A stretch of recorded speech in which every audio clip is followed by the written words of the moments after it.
guys, welcome back to my YouTube channel. I know I'm excited. I hope you guys are excited as I am because come on guys, I've been going for like so long, so this should be exciting, right? Anyways, today we're doing part 2 of part 1. Okay, so if you haven't watched part 1, just go back and watch part 1 and then come back, you know. So today I'll talk a bit fast because I don't really have a lot of space on my phone. So this is why you guys need to like, comment, share and subscribe so that I can buy a camera. You catch me? Yes, thank you. So anyways, let's get started. So this story starts when mom and dad come back to Lusaka, right? So we went to go see the surgeon. And we were like, she didn't write the exams, so we want to push the surgery closer. And he's like, okay, sure, I'm sure she was in pain, blah, blah, blah. So let's just go on with the surgery. And that was like before Christmas. We're like, let's just do it. He was like, okay, that's cool. So he asked, he was like, what's your HB? HB is like blood level. I'm like, my HB is 7. And he goes like 7. I'm like, yep. Because I was sick and all that, it reduced. It's usually like a solid 9. Yeah, but no HB for like girls is like 12.5 to 15.5. Yeah, but mine is usually just a 9. And it reduced, it was 7 because I was getting sick a lot. And he goes like, since there's minimal blood loss, it was a laparoscopic surgery. So if you want to search for that on Google, you can go ahead. So they make like tiny holes. And then he's like, since there's minimal blood loss, I'm sure we'll be fine. I'll just talk to the anesthetist. I'll just talk to the anesthetist and I'll let you know what he says. I'm like, okay, cool. So we went back home. Oh yeah, he was even like, maybe you won't need a blood transfusion, so you'll be fine. Oh, it's raining. So I went back home. I was even bragging, me getting a blood transfusion. What? When? Where? Hey, could never be me. I was the happiest. I'm like, I'm not getting a blood transfusion, guys. Little did I know, I should have just yeah. So we went back to the hospital to hear what the anesthetist said. And he was like, the anesthetist was not comfortable with your blood levels on 7, so you need a blood transfusion. Oh my god.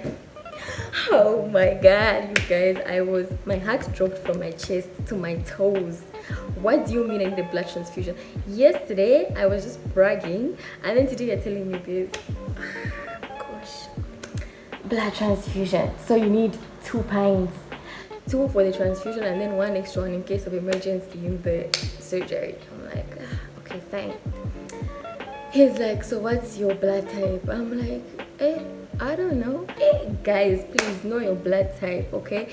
Please, you never know what happens. Just know your blood type. That was so embarrassing. I'm like, I don't know my blood type. By the way, my nails look fire. Okay. He was like, go to the nurse and then we'll find your blood type and I'll call your dad at 15. And yeah, it's like, okay. Went to the nurse and then he got my blood. Professional, you guys. He only injected me once. He only used to inject me once. Other nurses, they'll take 3 times just injecting me, but he was just expert. Got my blood, went back home, and 15 he called. He was like, yeah, be positive. So I had to start looking for donors.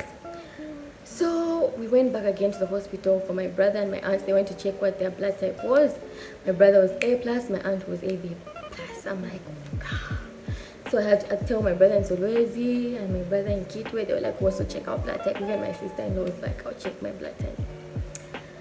So they called my brother. He was like, I'm A positive, down in Solwezi. And then my sister-in-law in Solwezi was O positive. So I was like, okay. And O, because O is like universal donor. So I was happy. I'm like, because I just wanted like family to give me blood. I didn't want stranger. But little did I know again. Then my brother in Kit also called me. He was like, I'm a B+. Ish, I was the happiest. I was the happiest. So I don't know what we're going to do at the hospital again. So the surgeon was like, you talk to the nurse, the same male nurse, and he was like, he'll tell you how the blood donations work and the blood bank. I'm like, fantastic.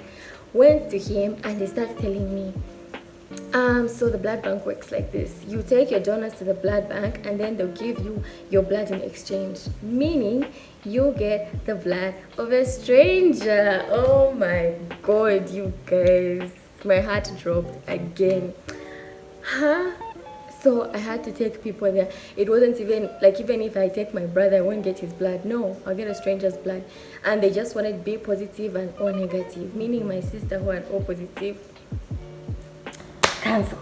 I'm like, oh my god, it's wild, it's intense. So after that we went to the blood bank. I think like a day later we went to the blood bank, and then my brother went and an uncle of mine. Then my brother, I think he was a bit nervous, and his BP, so they were like, your BP is high, out. You guys, they're strict at the blood bank. My uncle was taking some antibiotics. I don't know if it was for like a sore throat. Out, cancelled.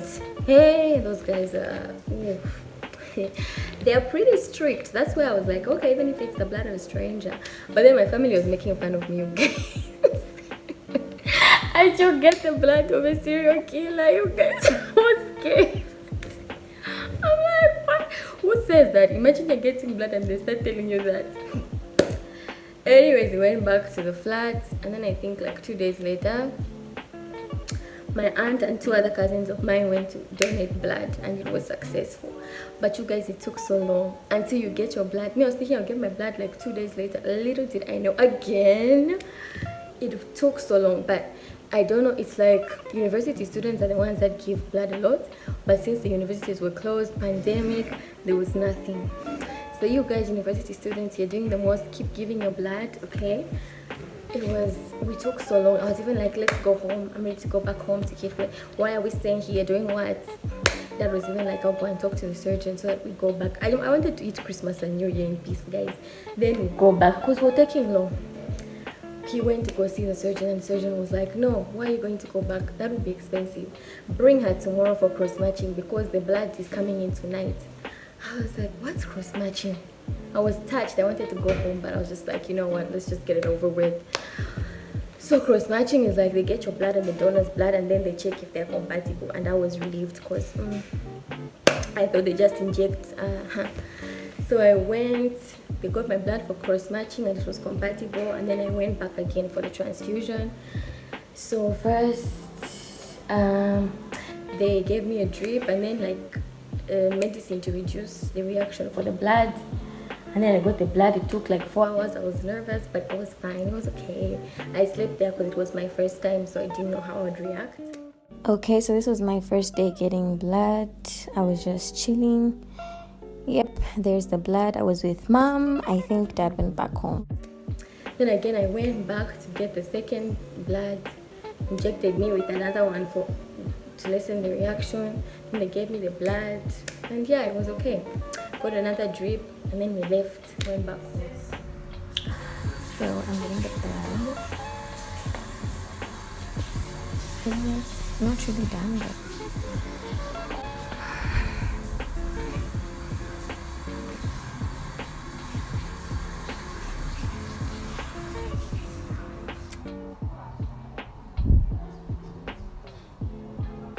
surgery time. But when I was at the hospital the second time getting blood, the surgeon was like, you should come on Tuesday. I think that was like a Saturday. Come on Tuesday, 14 hours. Don't eat anything after 10 or 12. Then the surgery will be at 14. Like, okay, cool. Went back home. I think on Sunday he called surgery. He changed. Surgery will be at 8. Don't eat anything after midnight. Imagine they tell you that. Me, I'm used to eating things around 02. I eat biscuits. I drink juice. But then they tell you no eating. So I didn't eat anything. Surgery day, prayed in the morning, went for surgery. They took me to the ward. They gave me the ward. They gave me this dress. You have to take off everything, and then they give you the dress, and like, what else? They gave me these like tight socks, which are like halfway through the feet. Like the part that covers the toes is not there. I don't know. Yeah. They gave me that. They gave me head cap or something. yeah, so this was me waiting for surgery. Please wear your masks. I was wearing mine. Thank you. Yeah. The anesthetist came to ask me if I drink, smoke, and I was like, no. So yeah, then they transferred me to this pushing bed. What's it called? Gurney? From Disney? Gurney? Is it Disney? Gurney, something like gurney. Guys, the embarrassment of being on a gurney. Like, everyone looks at you like, this girl, she looks sick. But it wasn't that deep, guys. It wasn't that deep. I was just looking up, like, I'm not looking at anyone. Went in the theater. So it's like there's a door for the theater and then another door for the operating room. Guys, the bright lights and the strong smells and the beeping stuff, I was like, it's getting real. It is getting real. But I was just chilling. I was just like, you know what? God got me. I still have to travel to the UK, to New York, to Italy. So let me just get this done real quick. When the anesthetist, but this word, he started like, because it's like a mixture of medicines. Anesthesia is like a mixture of medicines. So, the night before I was with my brother, I was like, me sleeping on anesthesia for what? Me, I don't sleep easily like that. And hey, he gave me the first like dose. It like burned a bit, I don't know, but it was okay. Then he gave me the second one. Guys, I was out in like 7 seconds. I was gone. My eyes were just spinning and I was like, and I was out. Blacked. I woke up like 20 minutes later. Still in the theater, but not in the operating room. I'm like, my stomach hurts. My stomach hurts. I'm like, I'm going in surgery with my stomach hurting like this. I think it clicked after like 10 minutes. I'm like, oh, I'm actually from surgery. They kept me in the theater because I never woke up yet. But then when I finally woke up, the nurse came and he was like, oh, you've woken up. Okay, let's take you back to the ward. Took me back. I was in and out of sleep. I wasn't seeing who was there. If you ever came to the surgery, to the ward, I never saw you guys. I was And then people were telling me, Chichi, you were in surgery for like 4 hours. I'm like, 4 hours? What 4 hours? I was there for 20 minutes. What are you talking about, guys? Relax. What for? Yeah, so after that, it hurts. The incisions were hurting, ma. So there were like 4 incisions. Should I like stand? Okay, not really stand. there's one here, and here, and then under my belly button. Like, this is the belly button, and then under there. They hurt. First night, I just wanted some pethidine. Remember how I was denying pethidine in the first video? Now I wanted pethidine. I just wanted some pethidine, but they gave me some painkillers. It was fine. Yeah, it was okay. Second day, because you just sleep there on the night of the surgery, and then the next day you're out. So coming out day, I think it just hurt mostly on the first night and the second day. Walking, oh my god. But I didn't even walk much that day. So they had to put me on a wheelchair, you guys, to come out of the hospital. That's another embarrassing moment. Being on a wheelchair, people would just think you're sick when it wasn't that deep. I was like, please God, nobody I know should see me. But someone texted me and was like, I saw you. And I'm like, and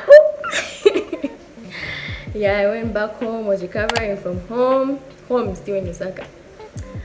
So yeah, I think I only took painkillers like the first 2 nights at home. That's all. I never took painkillers after that. I was like, this is not really bad. This is not like the worst pain I've had. Mostly what hurt the most was gas.